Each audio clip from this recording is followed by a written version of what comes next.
What's up and welcome to the video. Today we are going to talk about kind of like the thought process around creating a travel setup that works for you. I'm not going to really be talking about too many any particular cards. These are more things to think about like as you're getting into the travel game, or if you're kind of like auditing your current setup and just kind of like asking yourself, are the cards that you have now, are they working for you, or do you need to be getting something else to meet your goals? So first of all, so within there's going to be like kind of two separate kind of setups, but they can kind of intertwine as well. Are you a cashback guy? You're just trying to earn back as many points as you can that transfer that you can use at a 1 cent per point, and then so you're just basically looking for the highest multipliers you can and trying to save as much money as you possibly can. That may be you.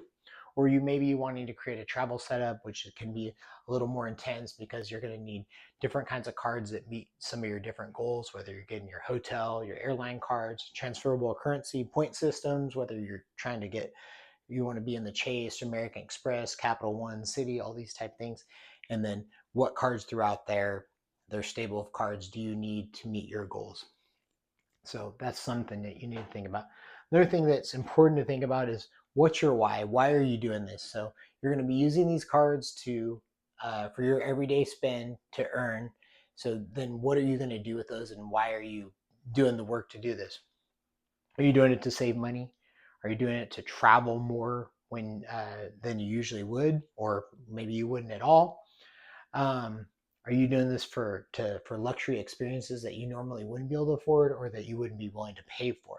That's currently why I do it. I like to stay in these fancy hotels that are ridiculous to spend $1,000 a night for, but because I've earned these points on these credit cards, I'm able to stay at these places that are some of the nicest places I've ever seen. So anyways, let's go through some of these questions. There's a million more you can add on here, but I think it's important things to think about when you're thinking about creating the perfect travel setup for you.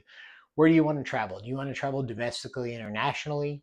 Because that's going to kind of like, there might be more points that you may need when you're booking to these type places. How do you want to fly? Do you want to fly in business or first class, or do you want to fly in economy? Where do you want to stay? Do you want to stay in an Airbnb and get some very unique experience at a bunch of different houses throughout the world that you may want to stay in? Or do you want to stay in a hotel where you kind of like more of your everyday things that you kind of know what you have to expect, and that if something goes wrong that they might be able to move you to a room? That's one benefit of staying in a hotel. How do you want to book? Do you want to book directly through the hotel or the airline partner, or do you want to just book it through a place where you can book your hotel, your flight, all that type of stuff, all the same thing, like Capital One portal or the Chase travel portal, or you have the Expedia, those type of things. So be thinking about those.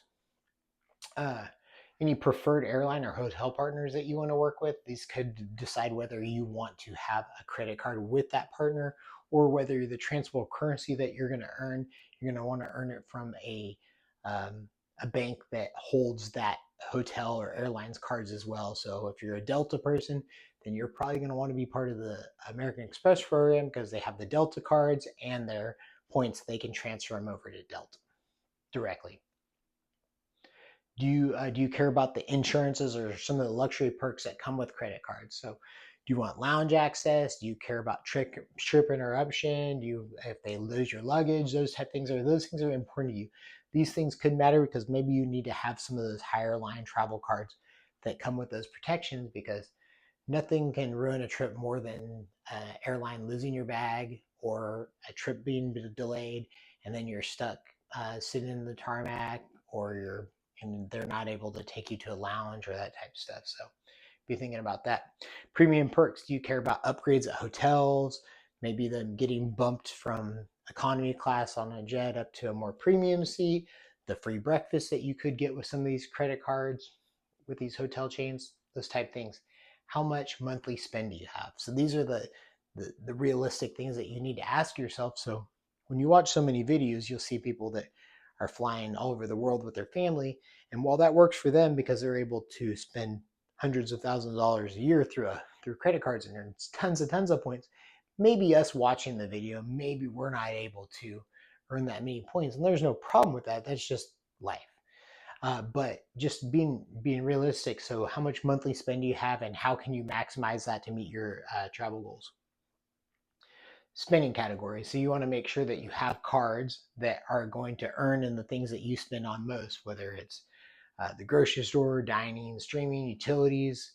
Um, if you spend a lot of money on travel on top of the points that you're earning through this, maybe rent, obviously, you can use those type things if you have like the Bilt card, or if you want to be signing up for a bunch of different credit cards and using your rent to meet your bonuses so you can gain those introductory offers that come with cards.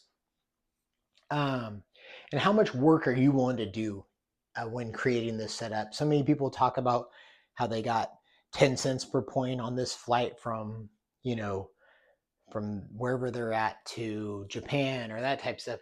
And while that totally can happen, it's important to remember that those itineraries are usually not the easiest. So it's not always that, like, I live in the Austin, Texas area. If I want to take a flight from Austin, Texas, and I want to leave at noon next week to go to Japan, I may not be able to find that rate. Maybe that flight, I can only find it flying from another airport, maybe JFK or Washington Dulles, or, or San Francisco or Detroit, or these type of things. So you may need to figure out how to get there, and then also maybe that itinerary for that flight that you're going to pay the 60,000 points or whatever it is for, maybe it's has a bunch of stops throughout it. If you're going with your family, maybe that doesn't make your travel day the best. So you got to just decide and be realistic. The cent per point thing, while I definitely think it is important, if you care about earning points, you should care about how much you're getting for them. But ultimately, how much work are you willing to do? If you're not willing to do that much work, then maybe you shouldn't be worried about the transfer partner so much, and you should be working about, being able to go through some of these travel portals and using the multipliers built in and just looking for the best rate if the schedule is the most important to you. So the takeaways from this that I hope you take is, um, focus on your goals. While you're watching these videos, make sure you continue to watch different people's videos, because so many of these people have great stuff. And even people that I don't always agree with, when I watch their videos, I get little nuggets of information that I didn't know about, or makes me think about something different. So continue to be realistic. When you're like watching the video, don't always think like, man, what, I can't do it like him. That's maybe the case. So you just need to be realistic, and it may take you a little more time to earn your points. But once you've earned them, you can have that same experience. But maybe you just can't travel quite as often as some of those people that you're watching. Enjoy your points. You earned them. You spent the time and effort in spending on these cards and earning these points. So enjoy, and go ahead and take the trip. I really hope you enjoyed the video. I appreciate you spending your time with me today. If you would like and subscribe, and leave a comment down below. Why are you in the travel and points and miles game? And we'll see you in the next one. Bye. Have a great day.